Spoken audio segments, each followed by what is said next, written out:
Well, folks, we have some exciting Nintendo Switch rumors, reports, leaks. Oh my gosh, there's some crazy stuff going on out there that we haven't really covered over the last couple of days, including something that just happened last night that is just absolutely wild. We essentially, at this point, know exactly what the Nintendo Switch 2 looks like from a physical perspective. Obviously, we haven't seen a Switch 2 powered on at this point. We don't know exactly what the UI is going to look like in the interface. We obviously haven't seen games running on it yet either. Those are things that we likely need to wait for Nintendo to actually officially reveal the system to get a good idea about. Now, while we're sitting here patiently waiting for Nintendo to either reveal it or, some little factory little snapshots coming in off a cell phone or something like that, because mass manufacturing is well underway at this point. We actually pretty much know what it's going to look like at this point. This is kind of wild, and we have some really high quality shots for you. It all started, of course, with a fellow YouTuber who got their hand on a 3D print, but we have something that looks even more high quality than that 3D print and more complete than that 3D print. This is, look, we have so much to get into that I don't want to waste any more of your time. I just want to remind you that, hey, we're on our road to 140,000 subscribers, so I'd appreciate if you would go ahead and subscribe to the channel right now if you're enjoying all this coverage. You want to stay as up to date on all the Switch 2 conversations. And hey, I also want to remind you that, hey, this video is sponsored by ourselves. That's right. We got hats right here. These Nintendo Prime hats that we launched quite recently. Link to it down below. Fourth wall. They run for about $26 plus shipping. We do ship worldwide, so go ahead and get your order in. I mean, you can see right here. I mean, this is a really high quality item here. The only thing they don't do is there's this little part here where it says Nintendo in my logo. Copyright reasons, they can't actually put Nintendo there, so they just kind of put a little scribble line. It doesn't really matter. It actually looks, whoa, they're just awesome. There's all these different color combinations as well. So why don't you go ahead and check that out through the link down in the description.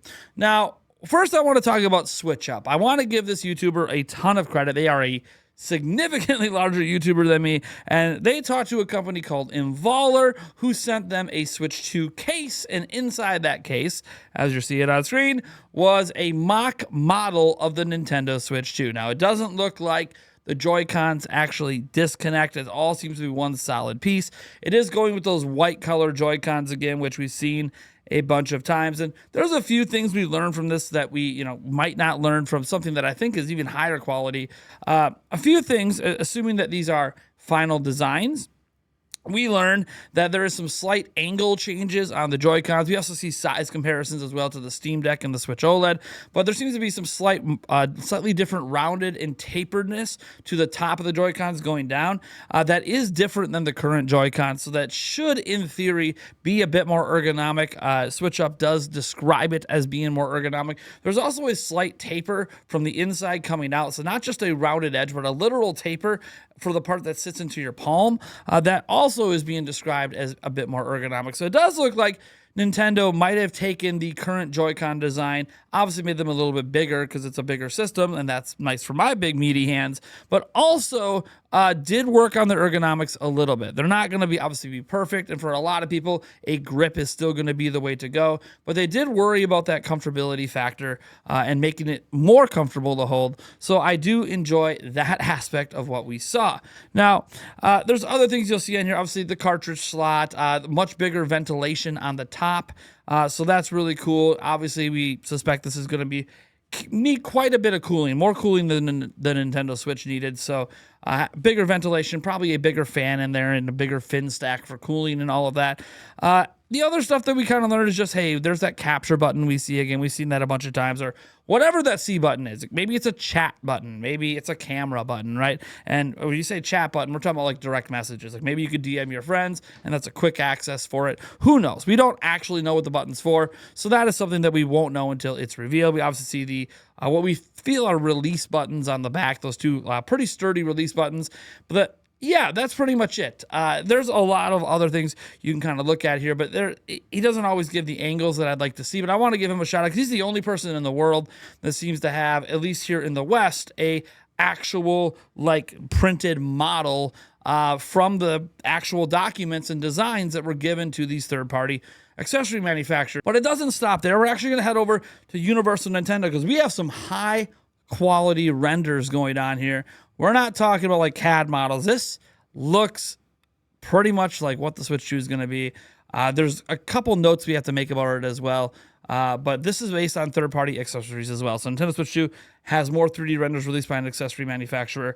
And here it says, it continues to be a hot topic. This series of rendering images of the potential 3D model of Switch 2 were released by a Facebook page, which brought more details, such as USB-C ports and potential microphone, which we have not seen a microphone yet. So we got these high-quality images, which are just stunning. Obviously, to be clear, the blue you're seeing is a silicone case. That is the accessory item being advertised. So it is a silicone case. And you might go, well, why does the silicone go over the D-pad, the ABXY, stuff like that? Well, you can look at this image here and see that we already have cases like that for Nintendo Switch. So it's not completely unheard of. But going back to the high quality image you see here, notice a few things. One, there's a couple of grates here on the bottom of it. That's clearly for cooling. We have that on the Nintendo Switch as well, but those grates look even bigger. Also, the U-shaped kickstand is present. This is the first render we've really seen that has that rumored U-shaped kickstand.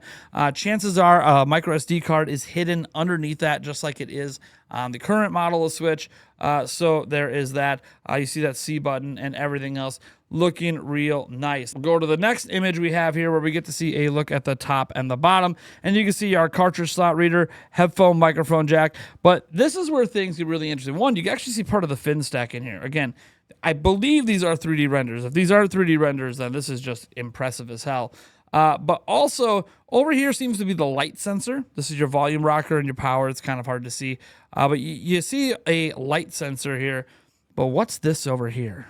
Oh, wait. That is a microphone. This is the first time we have seen a microphone on one of these models. So maybe there actually is a Nintendo Switch 2 with a microphone. That's pretty cool. A top USB-C port, which we have seen before, headphone jack, and obviously these giant grills. I don't know these giant, I mean, it's just a model. Maybe there's a mesh here as well to prevent dust from getting in. On the Switch OLED, they actually made these grills smaller. So I could see them, like, if they're going with a more open design for more airflow, that maybe there's like a little mesh in there that they wouldn't know about, because that would be on the inside of the system above the fin stack. Anyways, you see, look at the bottom too. We got the two giant grates for your cooling from the bottom, and then we have right here the slit here and this slit there. Those are speaker grills. That's pretty normal. We have them on phones, we have them on Switch OLED, etc. That's pretty standard there. All right, let's get to another photo we have here, and this is really cool because we see the Joy-Cons detached, and they look very similar, obviously, to the prototype ones. It kind of starts to feel like those prototype ones were basically what the final design was. So this looks just phenomenal. Obviously, what this is bringing up is a little bit of concerns. This is all labeled. This is all stuff we all went over. These are obviously slots for getting into the dock and everything. But we went over all of this stuff already. And we'll just leave it at that. There's a lot of accessory leaks out there right now. There were these like little plastic hard shell ones that you're seeing right now that, look, compared to what we just saw, aren't really that big of a deal. But I think one of the concerns I'm seeing when I posted this online this morning, as I put it up on like X and Blue Sky, were this concern that, so it's basically looks and functions exactly like a Switch. And while we can get into the fact that this blue silicon doesn't have the IR camera slots, and we could talk about that a little bit because we don't really know if there's going to be IR cameras or not. We assume there will be, but maybe there's not. One thing I want to point out is when we're looking at Nintendo in terms of moving forward, because we always, for some reason, Nintendo has become associated with having to do all these innovative things with hardware. I want to note that that was mostly in the home console space, if you think about it, and it was mostly out of necessity. Nintendo had a pretty natural progression with home console all the way through GameCube, and then because they were actually not selling very well, they had to go in a drastically new direction with the Wii, and then they tried a somewhat drastic new direction again with the Wii U. Didn't work, and now you can go, but they did the drastic direction again with the Switch. Yes, they did, but not if you consider the handheld space. They had a pretty well direct sequel going from Game Boy Color to Game Boy Advance. Very natural progression. And then they did the dual screen thing. Now, at the time, the dual screen thing was a big deal because touchscreens weren't very popular. They helped popularize it with the DS. And then when we went to the 3DS, we can go, well, no, they had a massive gimmick. They had glasses-free 3D. That didn't really innovate a majority of the games. In fact, most games worked best with it just turned off. So 3DS even still felt extremely iterative to DS. And then obviously, in the 3DS era, smartphones started getting really popular.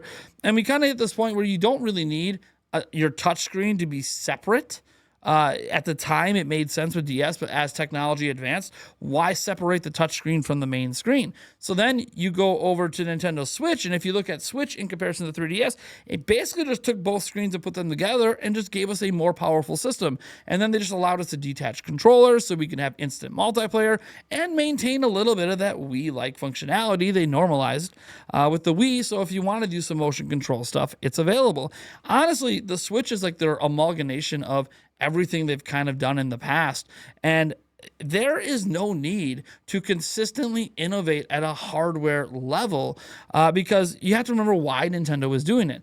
In the handheld space, the worst selling handheld they've ever had was the 3DS that sold 75 million. Obviously, in the handheld space, Nintendo wasn't innovating as much. They didn't need to because they had such a large handheld audience. Really, it was just about, hey, we need to find a way to maintain that audience. It's kind of like PlayStation with their home console. Their worst selling one is like 80 plus million for PlayStation 3.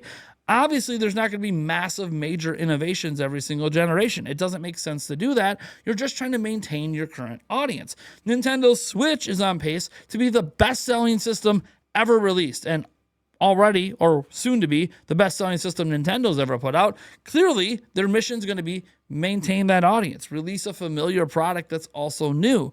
And that seems to be what they're doing here with Switch 2. So I know that there's a lot of disappointment at times when you look at stuff like this and you go, man, this is just, another Switch. But yeah, and it also kind of supports the point that they'll probably just call it Switch 2 because it's going to look and feel so similar on the surface when you just glance at it. When you're holding, a Switch OLED, up next to it, and you're holding both in your hand like this, they're going to look similar to a lot of people. The big indicator that there's a difference is going to be that giant 2 that you put next to the logo. And that's true with cell phones as well. Like you hold up an iPhone 15 Plus and an iPhone 16 Plus, and you put them like in the hand, just at a glance, it might be hard to tell which one's which. And that's okay.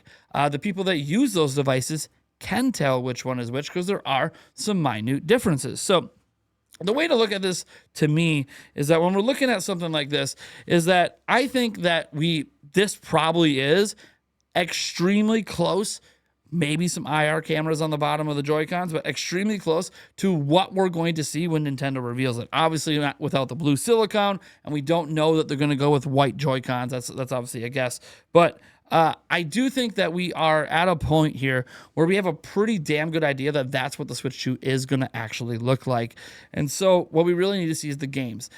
Honestly, games are what matter. Games are why we play, and the innovation is going to come in the games. So yes, this might feel like a more old school Nintendo move, a more traditional console generation leap where there's not a lot different system to system like PlayStation 3 to PlayStation 4, except a massive power leap. And that seems to be what we're getting with Switch 2. And I actually think that's to the benefit of the consumers.